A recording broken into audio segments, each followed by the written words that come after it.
The living room is a space in our homes that is often used, and this also means that it can get pretty messy pretty quickly. So, if you're tired of a messy living room, we're going to go through four simple habits to help you keep it tidy. Are you ready to stop the chaos, the stress, the overwhelm that's filling your life? I'm Renee Matt, and together you and I are going to build simple routines that are going to change your life. When you put these habits into practice, you're going to be able to organize your life in a way where you can be there for your family, pay off your debt, save money, your house can stay organized, you don't have to stress about what's for dinner, and you still get time for yourself. So without further ado, let's get started. Welcome to the Routine Advantage Podcast. I don't know about you, but we spend a lot of time in our living room. And when we spend a lot of time in our living room, it does get used. So it starts to get more cluttered or messy or anything like that. And it looks very lived in. And we want a living room to look lived in. However, we also want to be able to tidy it up very quickly and maintain a pretty tidy room even when we are using it consistently. So, having these habits in place is going to make it so that you have less days where your living room gets destroyed and it takes forever to reset it. These are going to help you maintain the tidiness.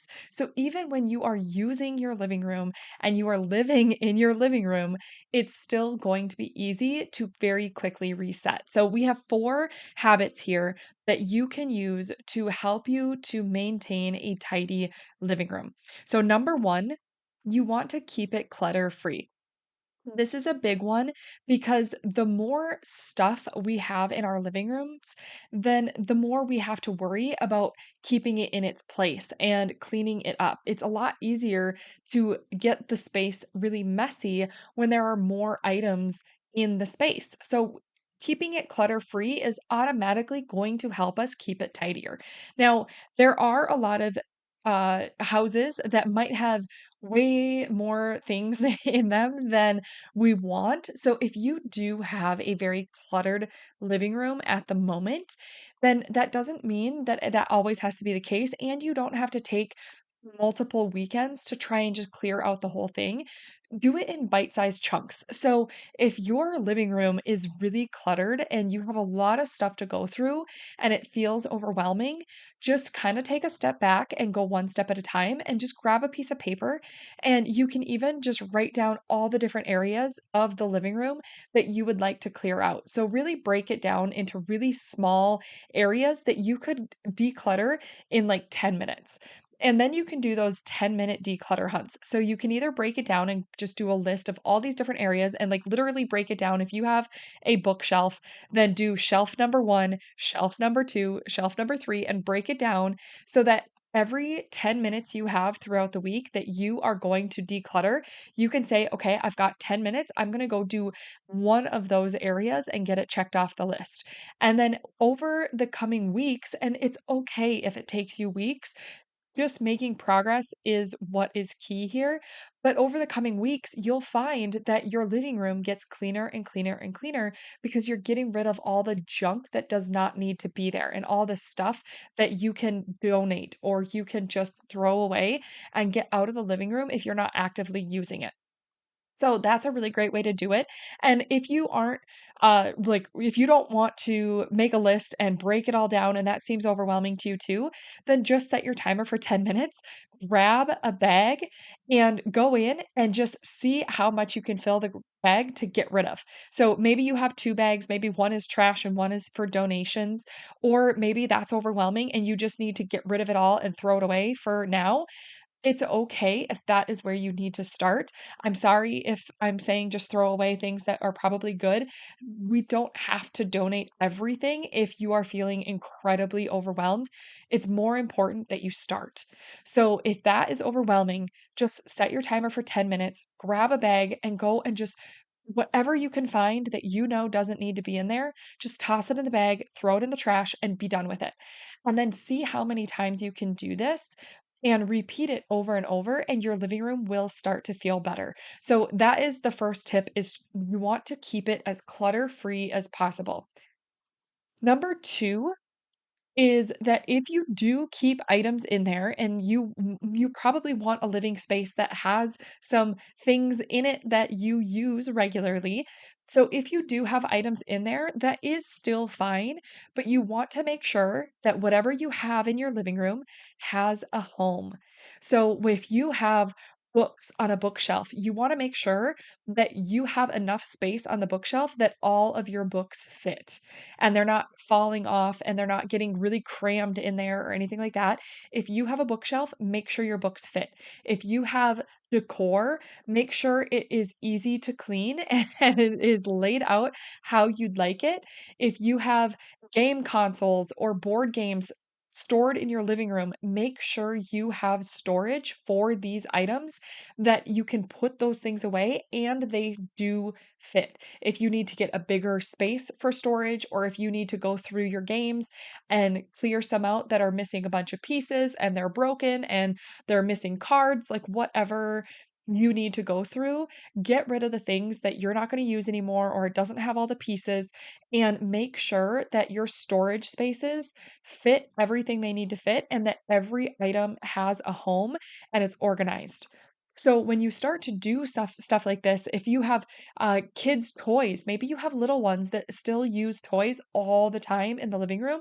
Make sure you have a spot for those toys where they're fitting and it's not overflowing so that when you tell the kids to clean up their toys, you can point them to the direction and they know exactly where all their toys go and they can fit all the toys in and they're not overflowing into the rest of the living room. So if you have workout equipment in your living room, make sure you have a space for this. We had a cupboard underneath our TV that we were keeping all of the workout equipment in, and then we realized, like, I wasn't pulling a lot of it out often enough because it was such a hassle to get to, and for a short period of time, we wanted to make it really easy, so as long as we don't have company, we are fine with our workout equipment out in the living room. So we ended up buying one of those portable, like, shelving units that is on wheels, so it holds all the dumbbells, the kettlebells, the yoga mat, it even holds our shoes and everything, and so we can just put this little, like, workout cart in the living room. It's small enough to be really, like, not in the way, but it's also large enough to hold all the equipment we need, so when it's time to work out, instead of fishing all these things out of the cupboard, I can just grab that cart and roll it in front of the living room rug, and then I can work out using that. So it makes it really easy, but everything has a home on this cart. If it didn't fit on the cart, it wasn't getting saved. So that was something that we did to make it really easy to make sure that you have a space for everything. If you've got a coffee table, make sure anything that is in the drawers of the coffee table or stored in the coffee table is purposeful and that it's there because that is its actual home and where it goes so that when it's time to clean that up when it gets used, you know exactly where to put it back because it has its own home. So if you're going to keep anything in the living room, then make sure you have a place for it and everybody knows where those things go. Habit number 3 is to make it a habit to fluff the couch and the pillows and fold any blankets if you need to every time you get up.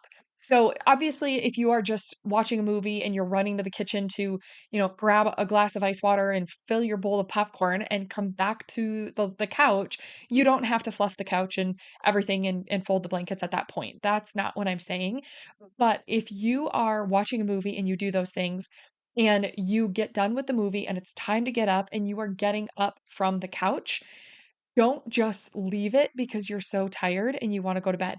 I understand that you want to go to bed and that you are really tired, but you are going to thank yourself in the morning if you just take 2 minutes to reset it right now and to fluff the couch. So when you get up, fold the blanket you're using, fluff up the couch cushions, and reset the pillows. If they're squished or somebody was laying on them or they got tossed off the couch, pick them up and replace them so that when you come downstairs or when you come into your living room, I don't know if it's downstairs for you too, but when you come into your living room, you are going to see a reset couch and it's not going to look like a mess from the night before, even though you were tired, you still took that time and pretty soon before you even know it, you're going to do it automatically without even thinking about it. It's just something that I do automatically now when it wasn't a secure habit. It wasn't a solid habit that I had for a really long time. And I would come down in the morning and I would just come down to a messy living room and it was just kind of frustrating. And then it started your day off because then it's like, okay, now I have to clean up my mess from the night before. And it just doesn't feel good. So now that I'm in the habit of fluffing up the couch and resetting all of that, then it makes it feel good, so when I come downstairs in the morning, it's a clean living room, and it feels so much better.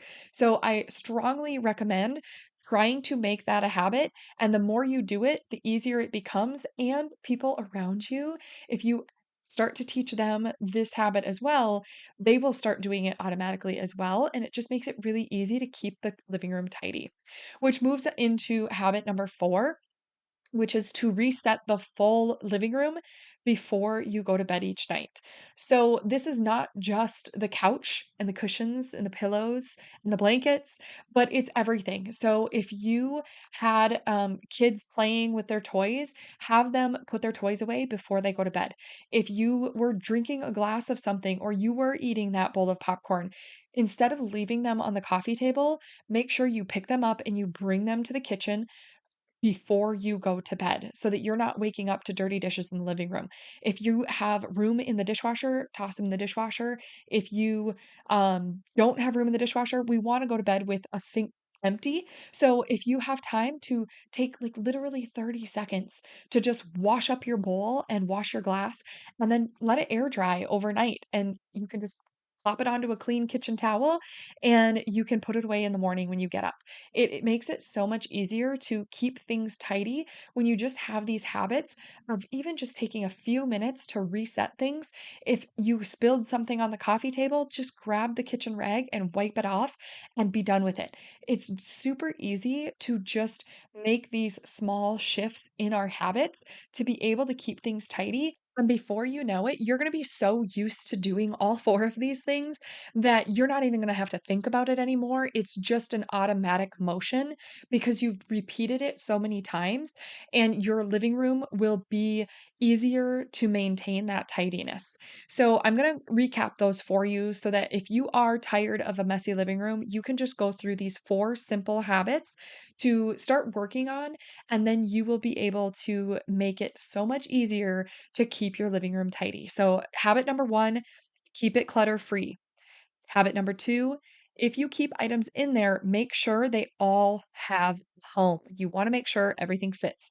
Like I said, if you need to use shelving or baskets or drawers or cabinets or anything like that, you can do that. Just make sure it all has a home and it fits properly, and it's something that's actually necessary to be there.